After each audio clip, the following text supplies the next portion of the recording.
wow. Hey. This is the place to be. I see H. Sheldon Wright. I see Aaron Elizabeth Reed. I see Joao Pino and Pat Hart. Monine Daly right here. This is the True Blue Fools virtual variety show, episode 4. So happy you're here. We have some idea of what's going to happen. We're inviting the unknown. Just know we're here to vibe it out. We're here to groove, and we tell the truth. Like all of Shakespeare's fools, the fool is the truth teller and the soothsayer. So let's just rock and roll right out of here. Cool. Okay. All right.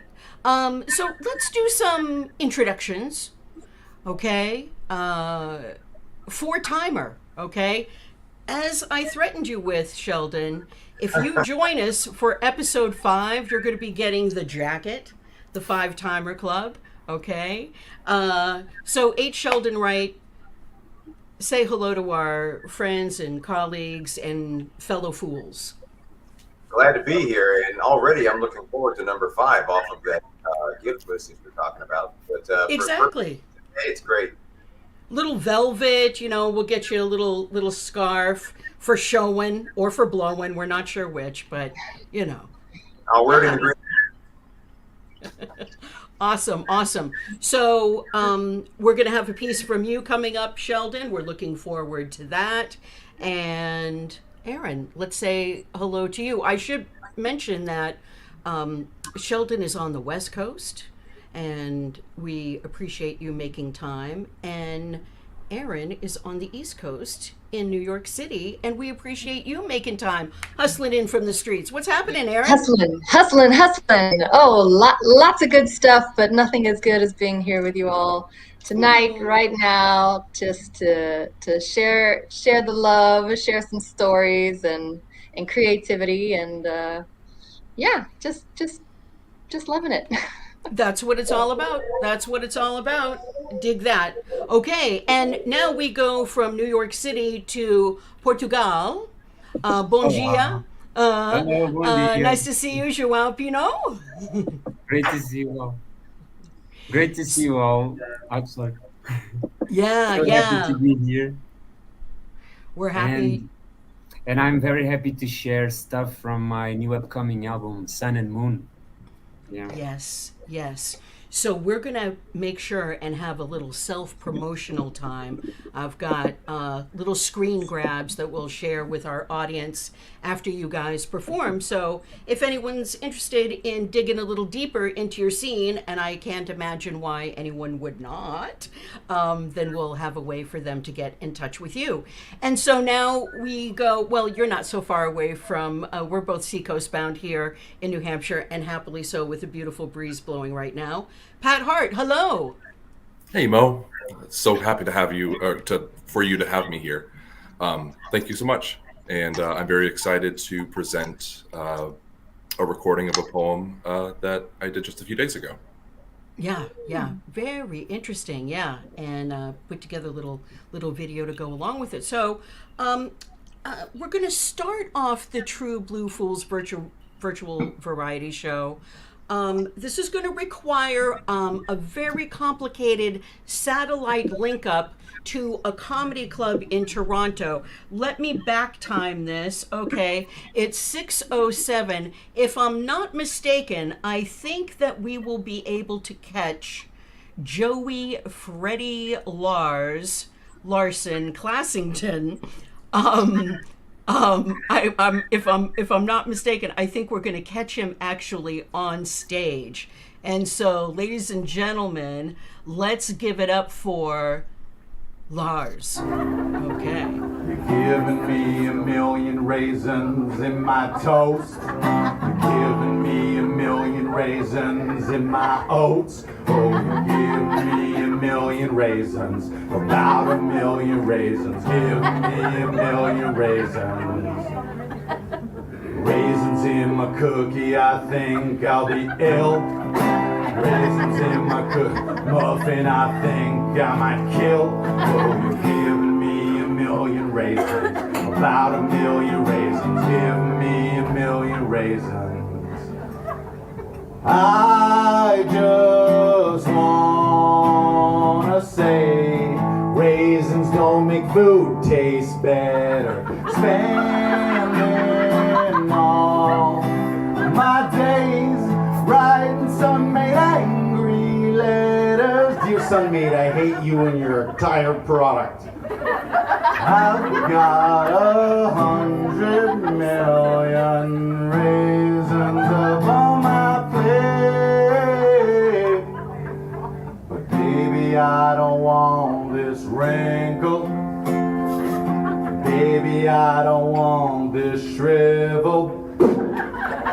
Baby, I don't want this wrinkled dead gray. Second verse.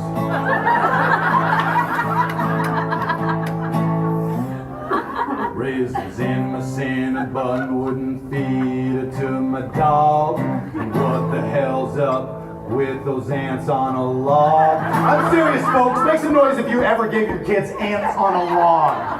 Ants on a log? Are you kidding me? As a snack, as a delightful treat, you gave them pieces of celery, which is awful to begin with. Celery just tastes like poison when you eat it. This is a bit poison. Is there antifreeze in this vegetable?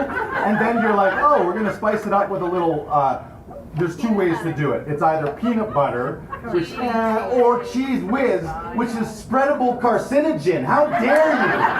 And then you're like, oh, the icing on the cake, the kids will love some raisins. No, I'm just gonna go on record tonight and say if you have ever fed your kids ants on a log, children's age. We lost the share. Don't you ruin Christmas dinner with that awful mincemeat. And I don't want a box when I trick or treat. Seriously, raisins? Kids are gonna walk around trick or treat, you give them a box of raisins? Why don't you give me some baking chocolate while you're at it, you horrible person. I'm gonna again go on a record right now. On a record, I'm gonna say that I personally, this is just how I feel, I would rather get an apple with a razor blade in it than a box of raisins. You're a worse person if you're, because at least if you gave me a razor blade, I might accidentally slice my tongue off and I wouldn't be able to taste raisins for the rest of my life. You need to check yourself if you've ever given a kid raisins. The only thing good about a raisin box is you can turn it into a whistle, but it's still not worth it. Still not worth it. If you really hammer on it, it'll whistle. But it's not worth the raisins. I've got 100 million raisins upon my plate. But baby, I don't want this wrinkle. Baby, I don't want this shrivel. Baby, I don't want this wrinkled dead gray. I don't want your raisins. I don't want them. I don't want them. Okay, there you go. Thank you very much, Joey Freddie Larson, sometimes known as Lars Classington. Yeah, pretty clever. You know, how we've been West Coast, East Coast, Portugal, Seacoast, New Hampshire, and Toronto. This is the top quality entertainment you get here at the True Blue Fools virtual variety show. And let me just brag about Joey Freddie for a second because, yeah, he did pre-record because he's doing stuff like this. This is his recent film that he's in. There's the credit right there, Joey Freddie Larson. We Came to Wreck Everything, a winner at the Toronto Film Festival, I believe. I don't exactly know the category. Aaron, do you know the category? It's just a winner. It's a winner, I'm telling you, folks. Anyhow, we're looking for him on the big screen, and it was nice to have him on the small screen. So now let's go to Pat Hart. Pat, we're going to talk to you after your piece, and if you'd like to share with us what inspired it, and also maybe you can share your SoundCloud page and where we can find more from you. But this is where we're heading next. And let me just make sure that I have the correct. Here we go. Okay, enjoy, ladies and gentlemen, Pat Hart narrating.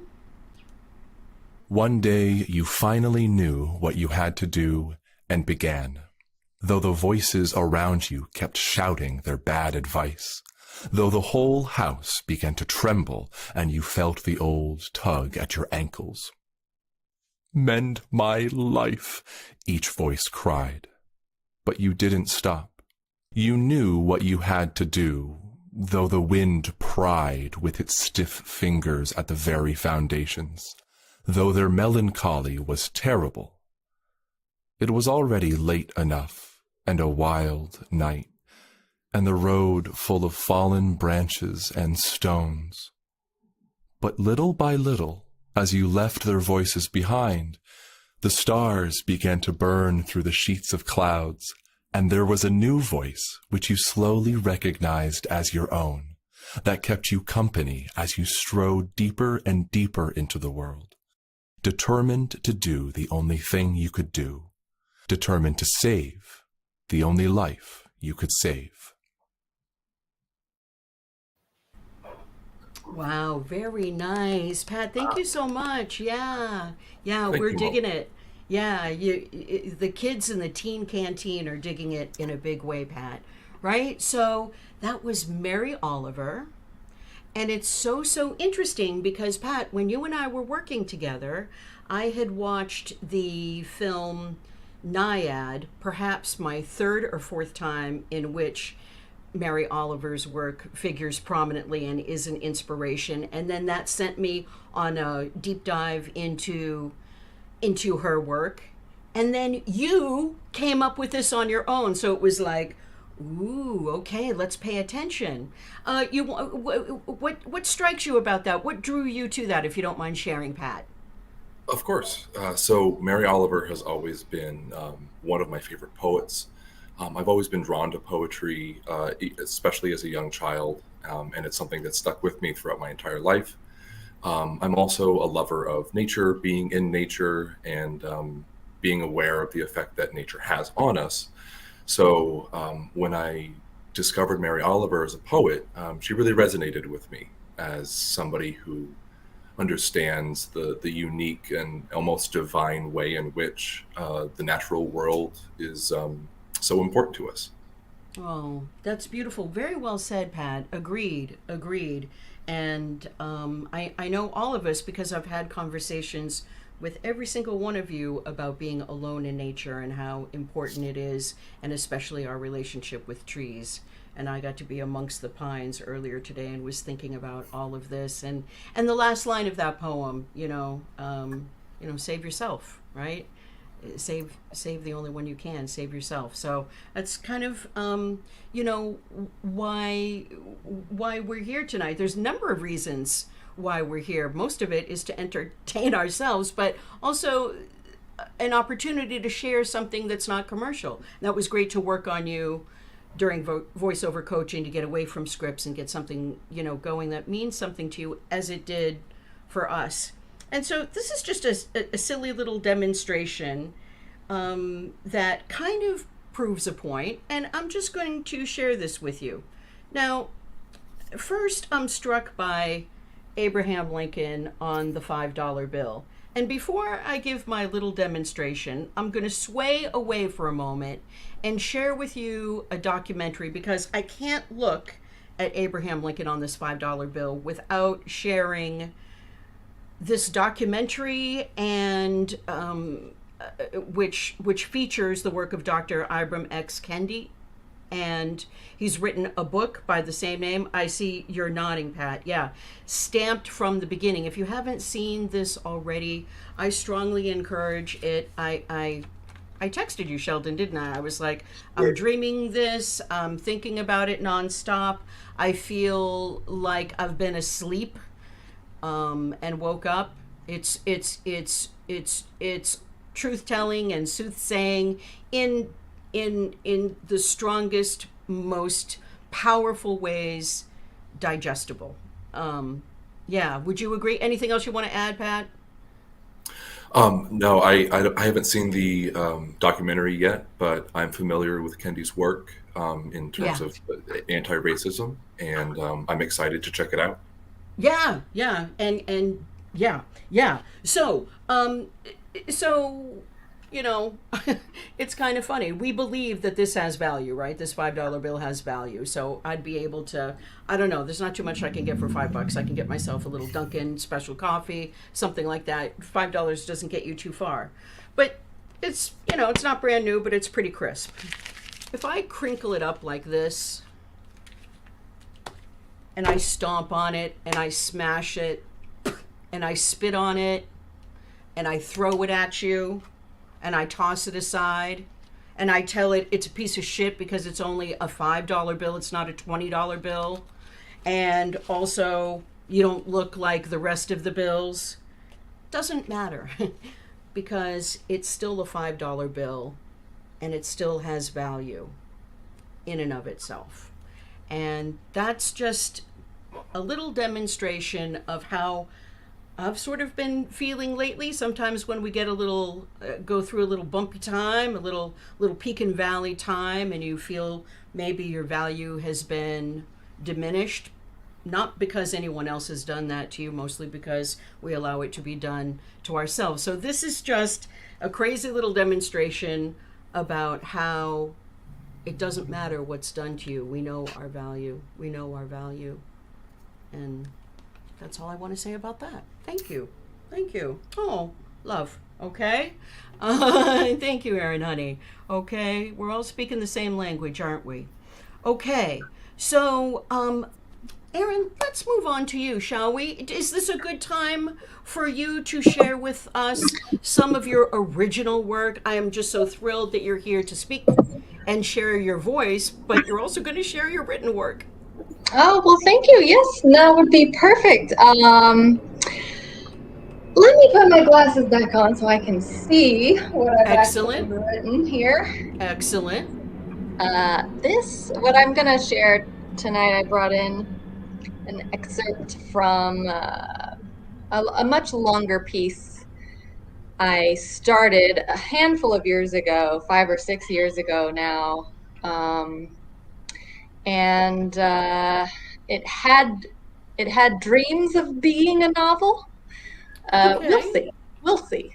Okay, well, if it's got dreams of being a novel, it's going to be a novel. Because it seems like every other dream you've had, Erin, is reality. We're looking at it. You're living it.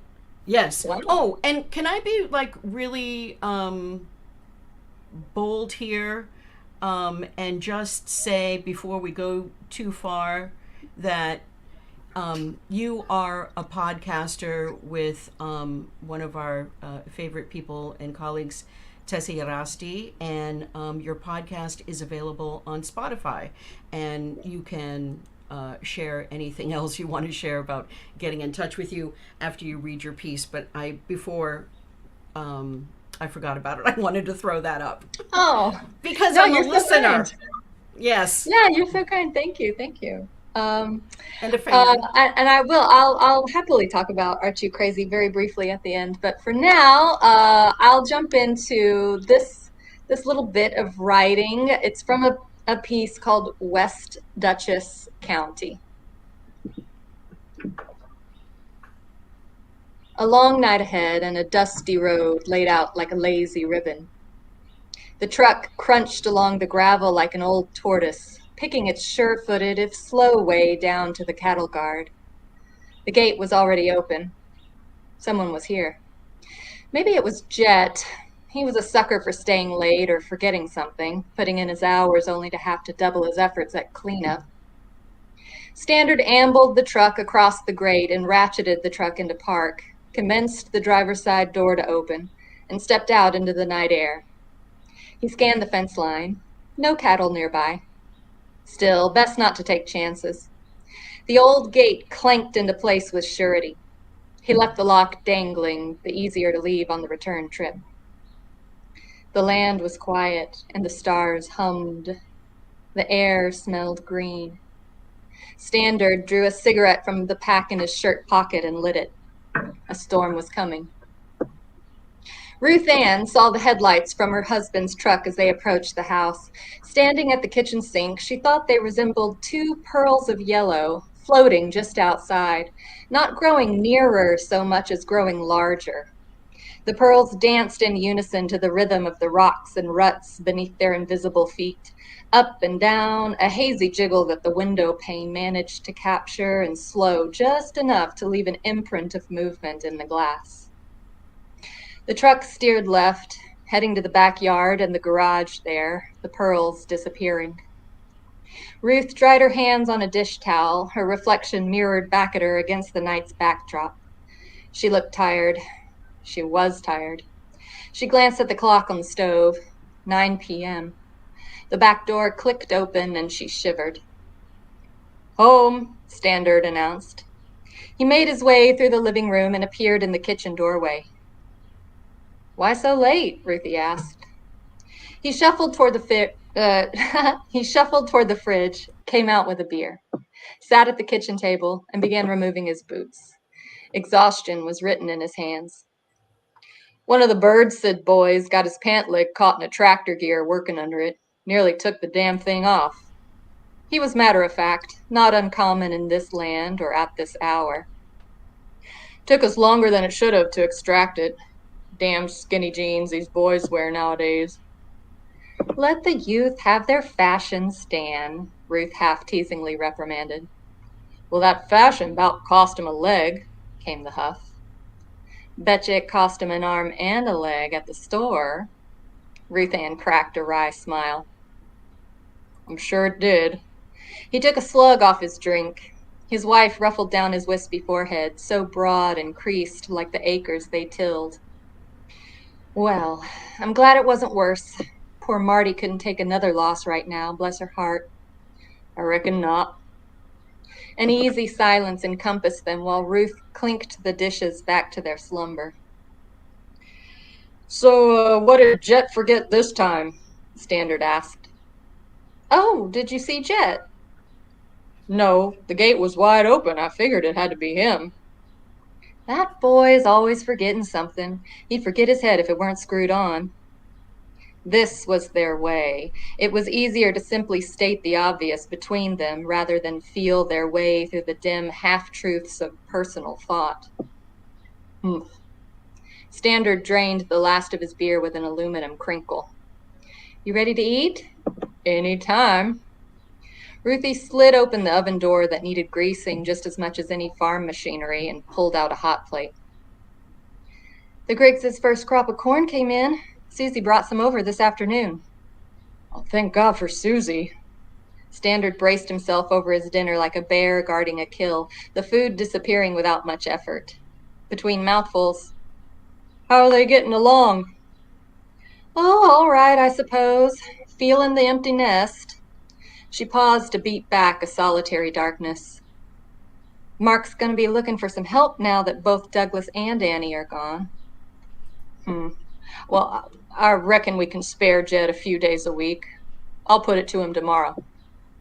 "That's a fine idea," Ruth Ann replied, rising from the wood-block table. "Now, if you'll excuse me, I'm going to go wash off my day." The shower felt hot, and hot was good. Ruth lingered in the steamy bathroom long after she'd scoured her skin, breathing in the vapors, alone. She knew what she would find when she emerged from the cocoon of the bath. Television on, the 10 o'clock newscasters predicting weather and ogling over football statistics to no one, Standard snoring on the couch with 2 or 3 more empty beer cans at his feet.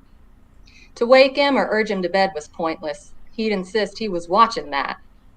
She took her time with her cold cream and her toothbrush, smoothed on her lotion with ritualistic certainty. And when she finally pulled back the covers of the bed, it was with relief she had this moment to herself.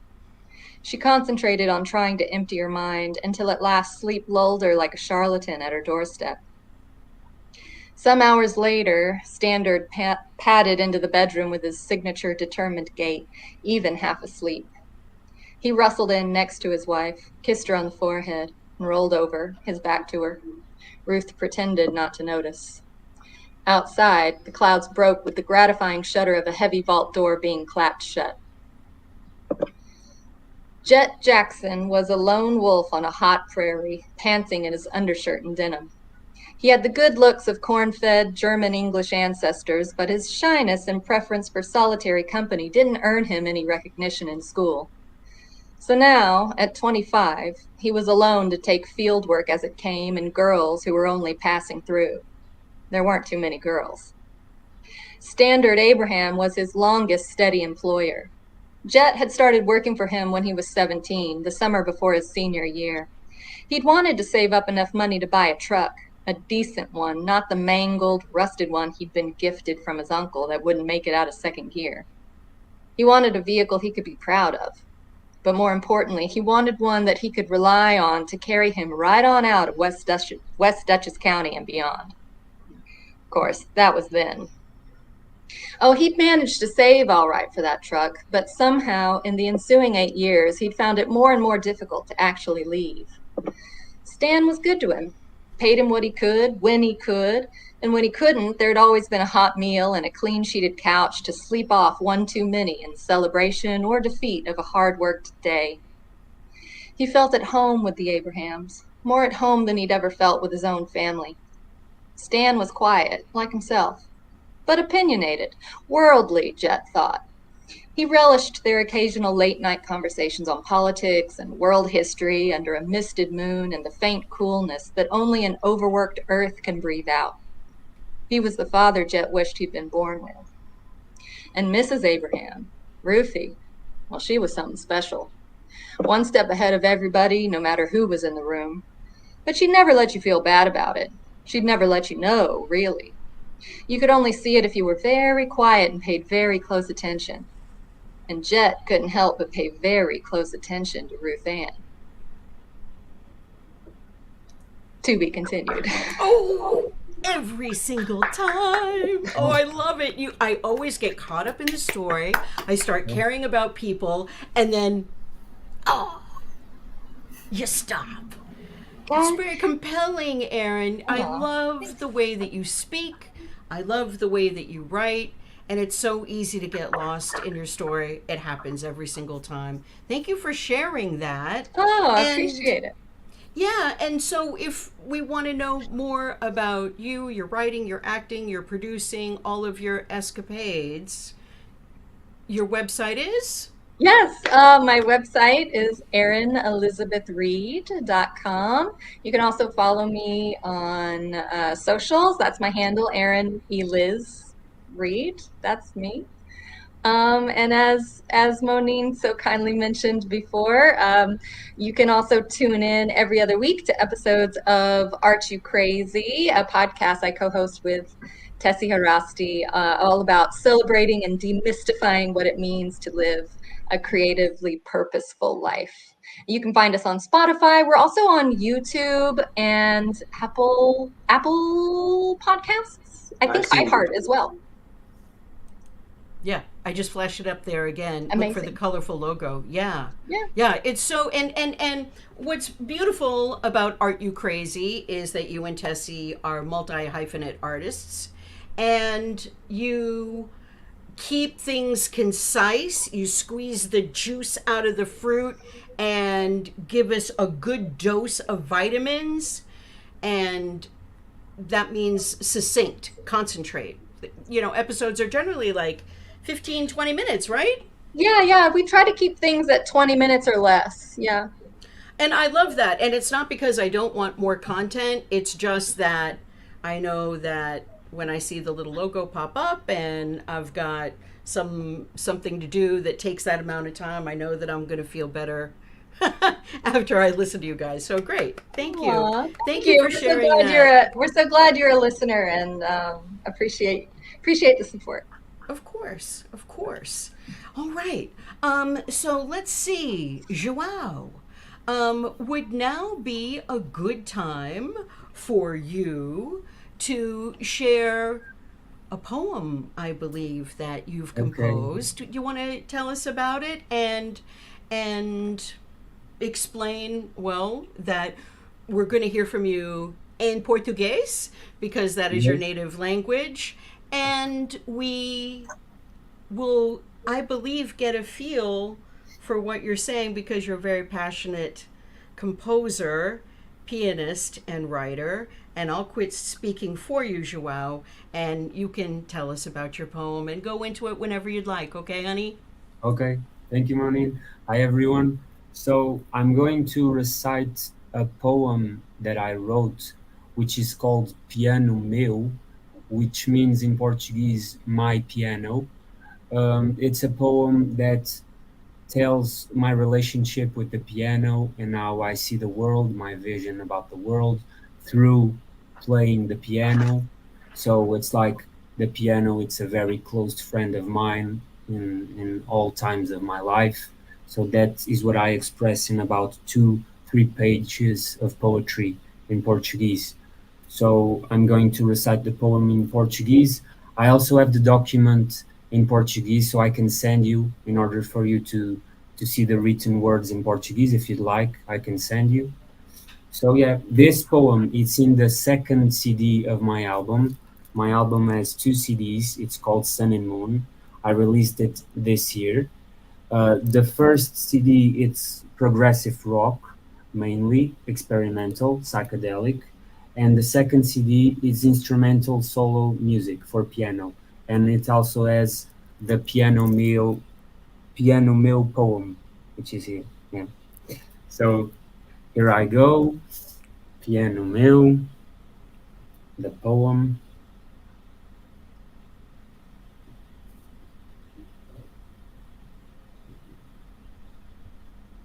Piano meu amigo discreto e reservado. Piano meu, cuidas meu coração magoado. Minha alma, tua voz, porta-voz de almas. Quanto mais brilha entre nós, mais bomba de palmas. Mais mágoa, mais tristeza, mais alegria, menos incerteza, provenientes da tua voz, rica e veloz, lenta e dominante, chega a ser hipnotizante e até comover admiradores e amigos, a espantar certos conhecidos. Em resumo, sem conclusão, pois nossa amizade é infinita.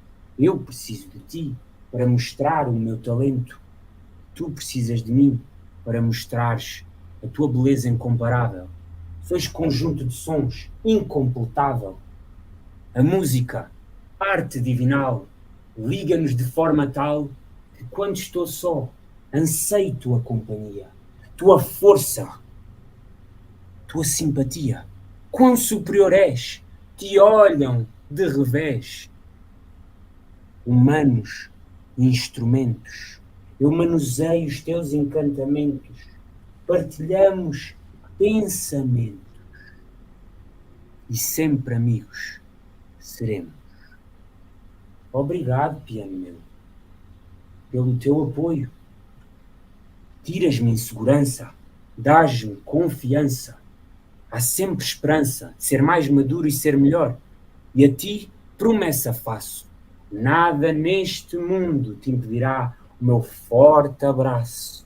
Aberto, duradouro e sentimental. Melhores amigos eternamente. Nossa ligação mais que excelente. Ela é sempre divinal. That's it.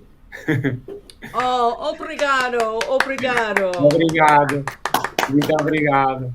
Joao, that's so beautiful, and thank you for bringing it to life. That's why, and we should say, another time, perhaps the next one, we will hear you play, because we do love to hear you play. But I would love it was that.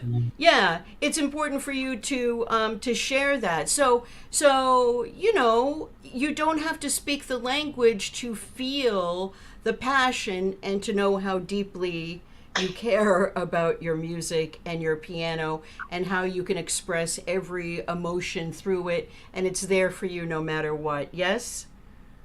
Yes. Oh, Because beautiful. it's in Portuguese, I can send you the documents so that you can see the words in Portuguese in the. I in would be the- interested in that. Sure. And maybe one sure. day I can also do a translation for English. I can think put that the that would poem be in English. beautiful. Yeah. Yes, we very much would love that, Joao. And here I've got a screenshot for you too, just so I love bragging about my friends. Are You Crazy available on Spotify, and Joao available on Spotify too. The Blues of the Night, and I really appreciate your influences, Joao, and I love to see you creating and and and I see the passion and the influencers in your life, through your music and through your work. It's a pleasure. Thank you so much. Thank you so much. Great to be here. Excellent.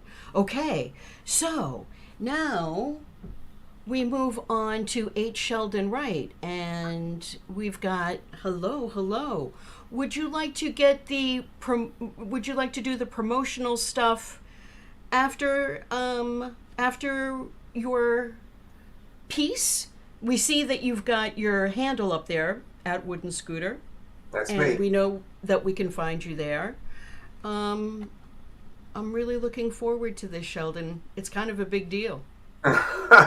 Well, thank you. I'm not sure if I entirely agree, but it's very meaningful to me. And as far as the promotional stuff, there's not a lot. I can share it later, but primarily to the point you just made, at Wooden Scooter is where you can find me on YouTube as well as SoundCloud. Excellent. Well, we're here and ready whenever you are, sir. Okay.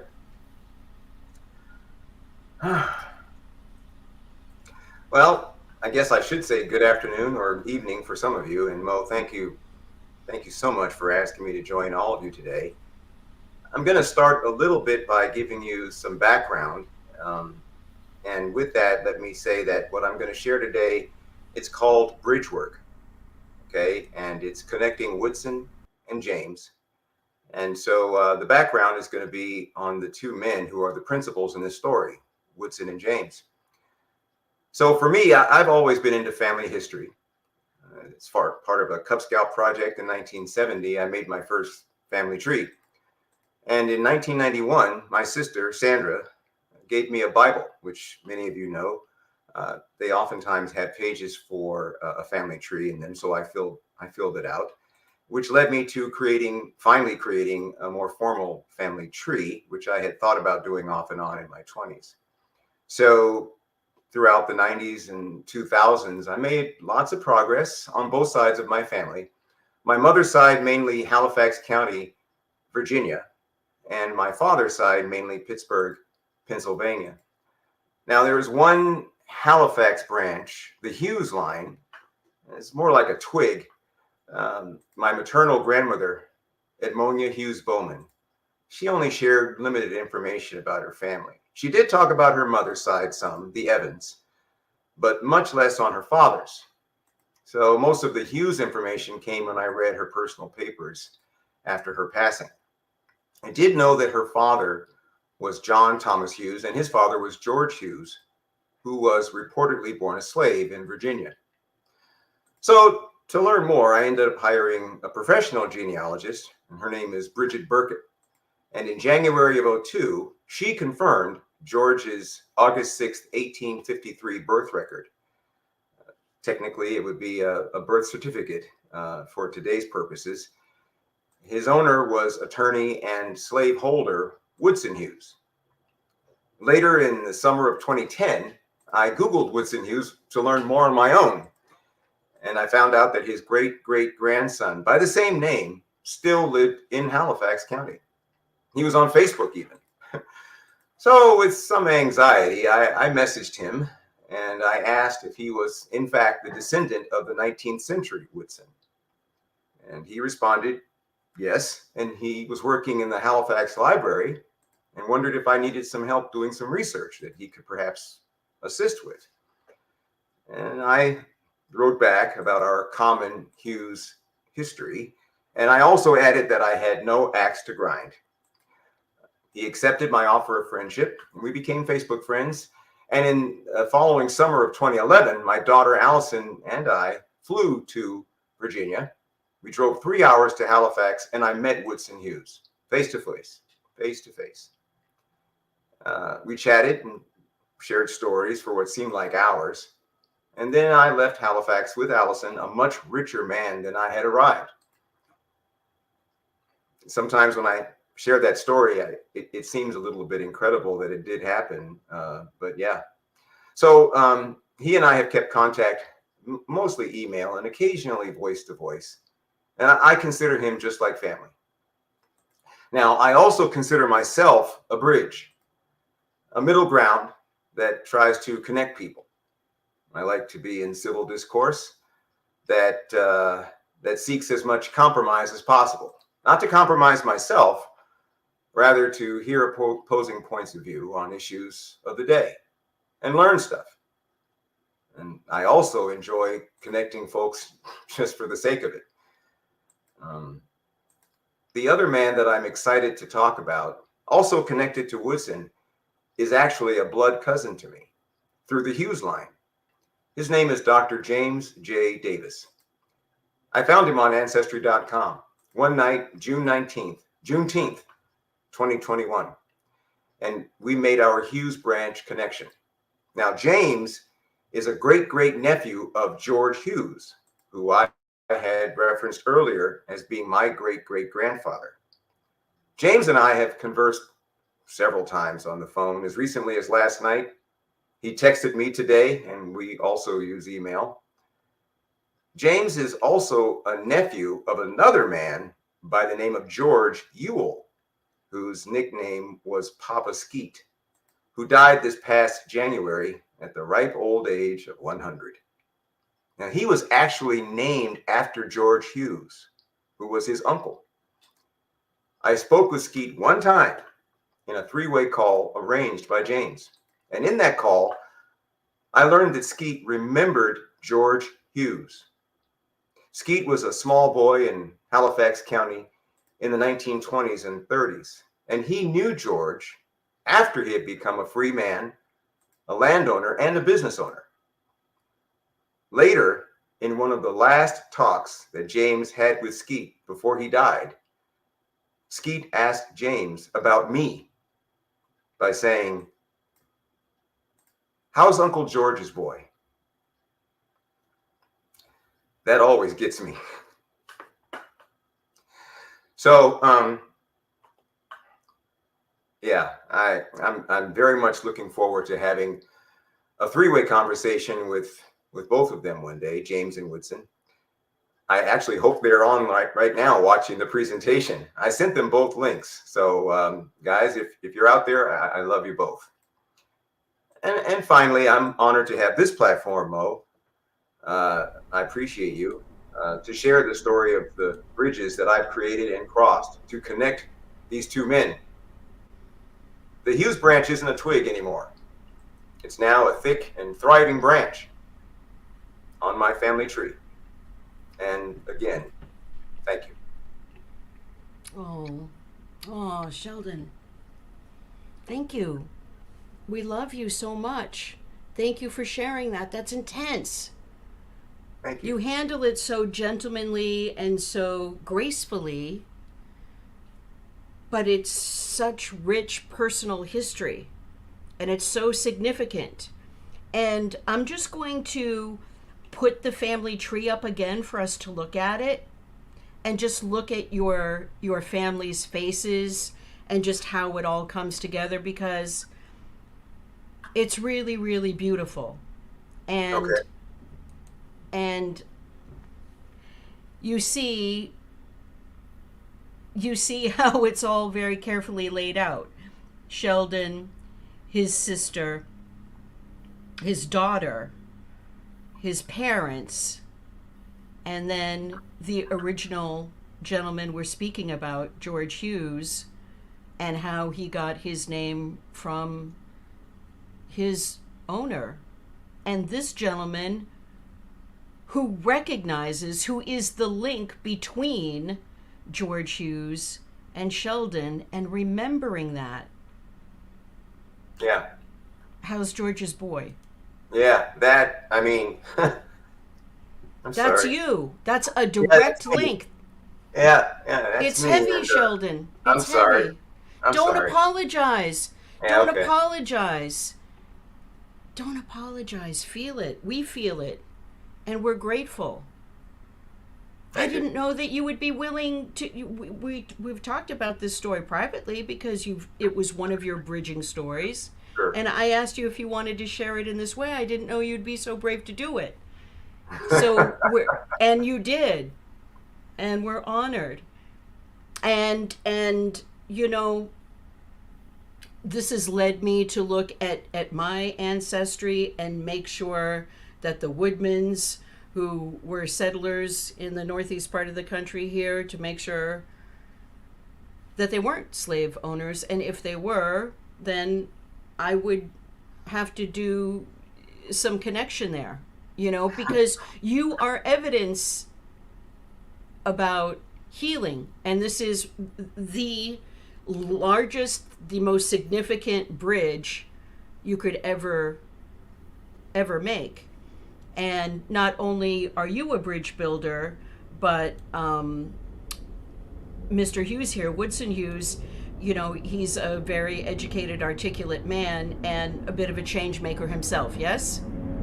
Yes, he is, and the opportunity that I've had to meet him and Jane has been wonderful. That's beautiful. I'm sorry, there's a plane going by if you hear that in the background. Yeah, so that was emotional, and we appreciate your honesty and authenticity in sharing it with us, Sheldon. It's very powerful Thank you. on many, many levels. Okay? Thank you.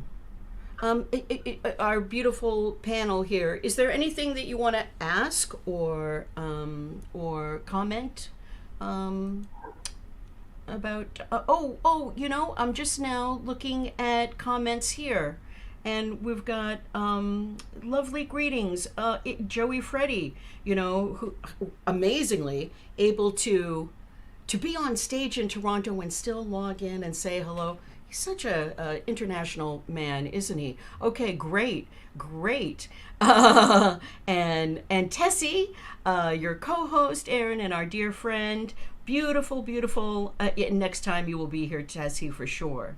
Okay, and Daisy is saying hello to you, Sheldon. So great comments, outstanding, brave. Yeah, it looks like your sister is here too. So, yeah, I really am honored to know even more about your family, Sheldon. Thank you. Thank you. Okay. Now, you gave your handle, and Yes. we know that we can find you at woodenscooter.com, but you also have a voiceover website too, which is SheldonWright.com. so convenient, right? Yes. Wow. That, I understand it's a rather intense way to kind of wrap up, but that was by design. And maybe we can take this great, true blue fool's energy about being brave enough to sit still with the truth, being brave enough to dig beyond what we've been told is the truth, to shake the pillars of institutions,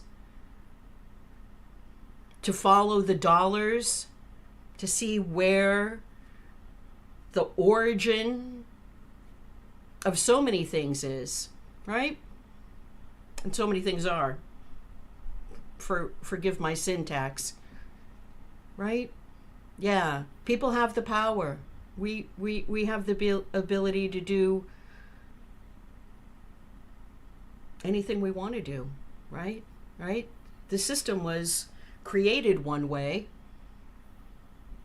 We have the ability to make other choices. One moment at a time, one decision at a time. Seems overwhelming. One moment at a time. And I really deeply appreciate all of you for sitting still and sharing your true, authentic, original work with me and anyone else who's watching or anyone who's watching the replay after the fact. This has been episode 4 of the True Blue Fools virtual variety show. And what do we always say? I don't know. Well, first of all, some applause, I think, for everybody, which is great. Thank you. And yeah. And also, yeah, we weren't so blue tonight. You know, generally there's something a little naughtier, but we definitely were true, and yeah, a little bit of a fool, brave enough to tell the truth. Excellent. All right, well, I think that's gonna do it for us. I can't hear the music, but it looks like our little music is playing. I don't know. But imagine that it is. All right, my friends. Bless you. Love you. Peace out. Peace, love, and soul. Thanks, Mo. La la. Bye, everybody. Bye.